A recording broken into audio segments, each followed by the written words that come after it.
రౌడీలు రాజకీయానికి ఎందుకు వస్తున్నారంటే, రౌడీగా ఉన్నామనుకో ఏమన్నా చేస్తే పోలీసులు పట్టుకుపోతారు. ఏం చేయరాదు, దొంగతనాలు లంగతనాలు ఎవ్వి చేయరాదు, కిడ్నాప్లు ఎవ్వి చేయరాదు. అదే రాజకీయం, రౌడీజం రాజకీయం వేరు. రౌడీజంలో ఉంటే ఏం చేయలేం, అది ఇల్లీగల్ అవుతుంది.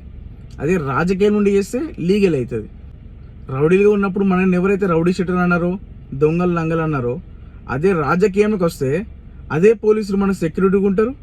ఇన్నొద్దులు బెదిరించి తీసుకున్న పైసలు ప్రజల దగ్గర నుంచి డైరెక్ట్గా తీసుకుంటారు. రౌడీజం నుంచి రాజకీయానికి అందుకే వస్తారు ఈ రౌడీలందరూ. మన ఇండియాలో అతిపెద్ద బిజినెస్ ఏంటంటే అది రాజకీయమే. ఉన్నది కాపాడుకోనికి, లేనిది సంపాదించుకోనికి మెయిన్ అందరూ చూసేది, ఇన్వెస్ట్ పెట్టేది రాజకీయం. ఒక సర్పంచ్ కోసం ₹1 కోటి ఖర్చు పెడుతున్నారు అంటే వాడు దాదాపు 5 సంవత్సరాలు వాడు ఎన్ని సంపాదిస్తున్నాడో అర్థం చేసుకోండి. అందుకే రౌడీలను రౌడీగానే ఉండనియాలి, రాజకీయ నాయకులను రాజకీయ నాయకులను ఉండనియాలి. ఓటు వేసే ముందు అందరూ ఆలోచించుకోవాలి దీని గురించి.